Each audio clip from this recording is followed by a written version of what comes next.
అయితే ఈ ఎన్నికల్లో ఓటమికి కారణాలను విశ్లేషించుకోకుండా జగన్ తనకు అక్కా చెల్లెమ్మలు ఓట్లు వెయ్యలేదంటూ కల్లబొల్లి మాటలు చెబుతున్న పరిస్థితి.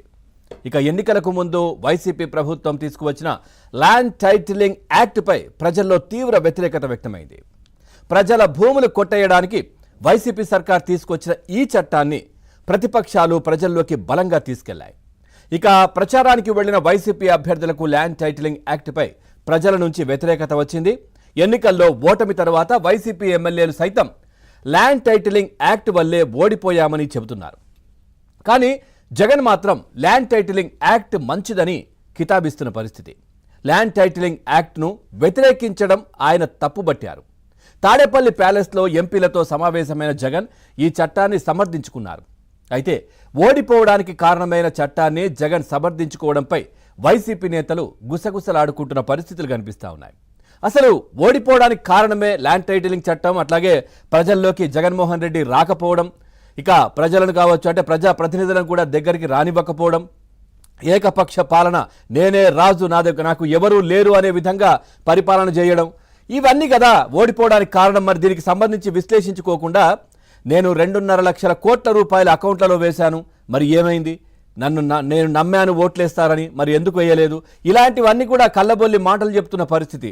ఆ దేవుడికి తెలుసు అంటున్నారు. ఈ ఓట్లు రాకపోవడానికి ఆ దేవుడికి తెలుసు అని ఆయన పైన వేయడం, ఇవన్నీ చేస్తున్నటువంటి పరిస్థితులు. అసలు ఏం జరిగింది ఏంటి అనేది సమీక్షించుకోకుండా, తప్పు ఎక్కడ జరిగిందో చూసుకోకుండా ఈ విధంగా మాట్లాడడం ఏంటి అని వైసీపీ శ్రేణులు, ముఖ్య నేతలు కూడా ముక్కున వేలేసుకుంటున్నటువంటి పరిస్థితులు అయితే కనిపిస్తూ ఉన్నాయి. ఎందుకు జగన్ తీరులో మార్పు రావడం లేదు అనేది ఒక ప్రశ్ననైతే ఉత్పన్నమవుతున్నటువంటి పరిస్థితి కనిపిస్తూ ఉంది. ఈ అంశాలకు సంబంధించి మనతో చర్చలో పాల్గొంటున్నారు రాజకీయ విశ్లేషకులు అడ్వకేట్ ముప్పల సుబ్బారావు గారు కూడా లైవ్లో సిద్ధంగా ఉన్నారు. నమస్తే అండి. అట్లాగే ఇటు TDP senior leader Kanaparthi Srinivas గారు కూడా లైవ్లో సిద్ధంగా ఉన్నారు. అట్లాగే ఇటు జనసేన పార్టీ మహిళా నేత సుజాత గారు కూడా లైవ్లో సిద్ధంగా ఉన్నారు. అందరికీ నమస్తే అండి.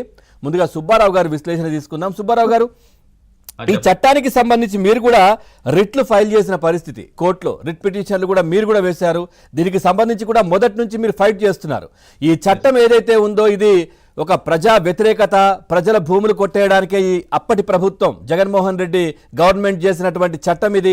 బీజేపీ పాలిత రాష్ట్రాలు కూడా తిప్పి వెనక్కి పంపాయి, నివేదించినప్పటికీ కూడా ఇవన్నీ జరిగాయి.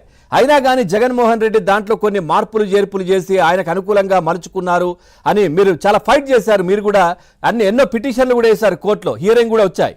ఏంటి సార్ మళ్ళీ ఇప్పుడు దాన్ని సమర్థిస్తూ ఇదంతా ఈ చట్టం మంచిదే అని జగన్మోహన్ రెడ్డి చెప్పడాన్ని ఎట్లా చూడాలి?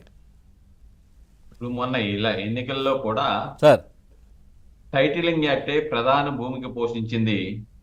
జగన్మోహన్